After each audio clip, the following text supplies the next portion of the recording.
30 years ago, much of Los Angeles was on fire. 5 days changed LA forever, and a very dark time for the LAPD. Policing has changed in many ways since then, and a shining example of that is the LAPD's Community Safety Partnership, transforming young lives in some of LA's poorest neighborhoods. Our Mark Brown gives us a closer look. It's 3 days before Easter at the Nickerson Gardens housing project in Watts. Kids are on the hunt for Easter eggs. Burgers are on the grill.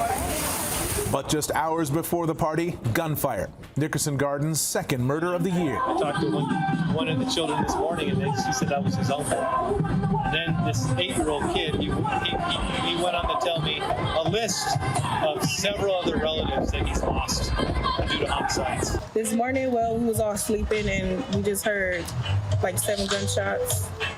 And woke us all up, the whole house up, and we ran outside. We see somebody laid on the ground, and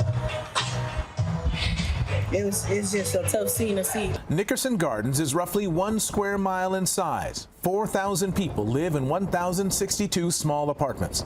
Last year alone, there were 7 homicides in Nickerson Gardens, including 2 at this playground. In the sand, after the shooting, you observe children's backpacks, children's bicycles, children's shoes that were left as the kids ran away from the shooting when it occurred. Sergeant Paul Rodriguez is with the LAPD's Community Safety Partnership, or CSP, a different approach to policing that focuses on building relationships over traditional law enforcement. These kids that grow up in this neighborhood here, they become used to the violence. I believe if left untreated, it leads to longer-term effects in when they grow up, being subjected to this violence that the average person may never see an entire lifetime. How are you? LAPD Deputy Chief Imada Tingaritas was born in Watts and now leads CSP. It started in 2011, where we placed police officers in some of our most vulnerable communities in Watts and East Los Angeles.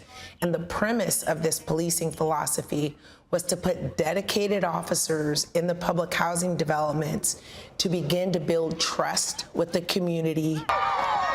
LAPD CSP officers founded and now coach a football team for kids, established the first ever Girl Scout troop in Watts, and shoot hoops in a basketball league. And wanted to go toe-to-toe with the community to show them that we normal people. Just to give them a little taste of us without badge, show them we can have fun also.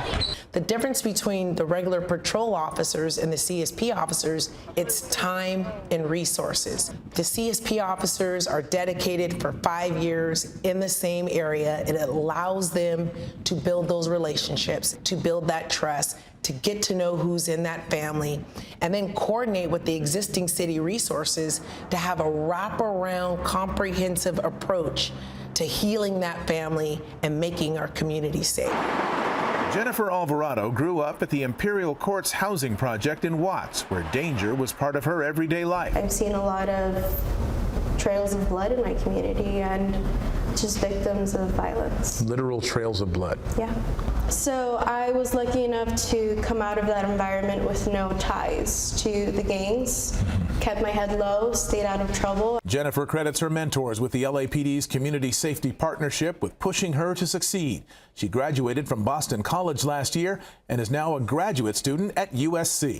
The mentors that I have, the LAPD officers that I know, and I've cultivated a 10-year-long relationship with, they've become my family.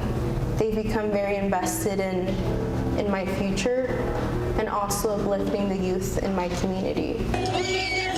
CSP officers hope to break the cycle of poverty for these children. Every child should have the opportunity to embrace being outside and not have to worry about gunshots. The children in this community have so much hope, and they're bright, and they're brilliant. And the fact that we can have officers create safe space for the children to thrive is exactly what CSP is all about. I just might be a black Bill Gates in a maybe. Mark Brown, ABC7 Eyewitness News. And you can see more of our look back at the events from 30 years ago in our ABC7 special, 5 Days That Changed LA. You can watch the 30-minute special on abc7.com or anywhere where you stream ABC7 Los Angeles.